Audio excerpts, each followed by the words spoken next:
Hello friends, महिमा voice पर आपका स्वागत है। आज की कहानी चरित्रहीन। पिंकी बेटा, कैसी है तू? बहुत दिन से तेरा हाल चाल नहीं मिला है, इसलिए फ़ोन लगाया है। उधर से मंशा अपनी बेटी पिंकी से पूछ रही है। इधर पिंकी अपनी माँ के स्वर सुन रुआंसी हो गई और सिसकते हुए, माँ मेरा जी नहीं लग रहा यहाँ। सब लोग अपनी अपनी दुनिया में मगन हैं। शिवम भी ऑफिस के काम से बाहर ही रहता है और सासू माँ को किटी पार्टी और क्लब वगैरह से फुर्सत ही नहीं है। जब देखो तब रिटायर्ड ससुर जी घर में औरत जैसा नुक्ताचीनी करते रहते हैं। एक सांस में बोलती चली गई पिंकी, देख बेटा, वो अब तेरा ससुराल है और तू पेट से है।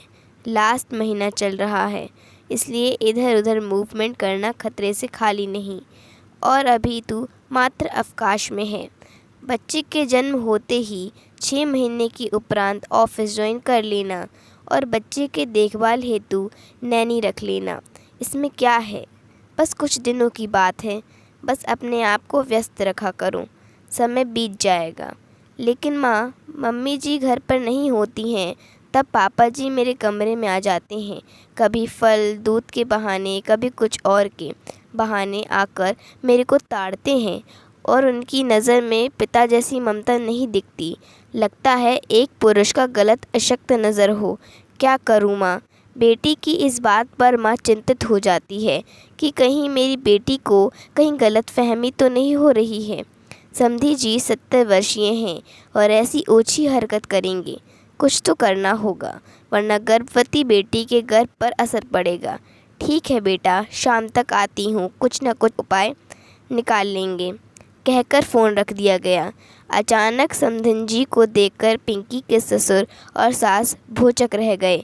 सब खैरियत है ना? हाँ हाँ, सब ठीक है। वो पिंकी को डिलीवरी कराने हेतु उसे अपने घर लेने आई हूँ। उसकी माँ होने के नाते उस समय उसकी देखभाल में कोई कोताही ना हो, इसलिए ले जाती हूँ। आप दोनों को कोई ऐतराज़ तो नहीं है ना? दामाद जी भी बाहर टूर पर रहते हैं, इसलिए हमें कोई ऐतराज़ नहीं समधन जी, पिंकी की सास बोली। लेकिन आप शिवम से बात कर लीजिए, उसकी रजामंदी भी ज़रूरी है। जी ज़रूर। फ़ोन पर शिवम ने सहमति दे दी है। पिंकी अपने मायके आ गई है। 2 महीने के बाद स्वस्थ बेटे को जन्म दिया है। कुछ महीने के बाद शिवम के आने पर पिंकी अपने ससुराल जाने को कतई तैयार नहीं है। वो चाहती है कि वो सास ससुर से अलग रहे। कारण थे शिवम के पापा, लेकिन वो बता नहीं पा रही थी अपनी वेदना। कैसे उसके पापा बहू के शरीर को गंदी नज़र से देखते थे। उनके चरित्र पर व्यक्तिगत आक्षेप लगाती तो शायद शिवम आग बबूला हो जाता। वो शिवम से कह नहीं पा रही थी और ससुर की गंदी नज़रों का सामना भी नहीं कर सकती थी। बहुत उलझन में थी पिंकी, क्या करें। लेकिन उसकी परेशानी को शिवम ने ख़त्म कर दिया। मैंने एक घर ख़रीदा है, अगले महीने हम सब बेटे के साथ साथ वहीं शिफ्ट हो जाएंगे। अब तुम्हें वहाँ जाने की ज़रूरत नहीं है। मुझको सासू माँ ने सब बता दिया है। मैं हूँ ना, मत घबराओ। पापा का आचरण चरित्र शुरू से ही अनुचित आमृदित रहा है। माँ भी उनसे कम बात करती हैं, इसलिए खुद को बाहरी संसार में मशरूफ़ रखती हैं और पापा के चलते कोई कामवाली हमारे यहाँ नहीं टिकती है, भाग जाती हैं।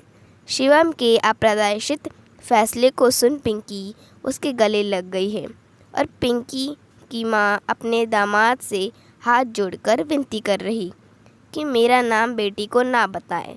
लेकिन शिवम तो बता चुका था। अब पिंकी बहुत खुश थी। वो अपने संसार में खुश थी। सास उससे मिलने आ जाया करती थी। सास को भी अपने पति की हरकत का पता था, इसलिए उन्होंने बेटे को अकेले रहने दिया। यहाँ पिंकी खुद को कोई डर नहीं था, खुद को महफूज लगता था। ससुर भी बाप की जगह होते हैं, उनको कभी अपनी मर्यादा को नहीं भूलना चाहिए। बेटी के समान बहू की भी इज़्ज़त होती है, तो उनकी इज़्ज़त का ख्याल रखना चाहिए। आपको हमारा वीडियो कैसा लगा कमेंट में ज़रूर बताएं। Thank you for watching. हमारे वीडियो को लाइक एंड सब्सक्राइब करना ना भूलें।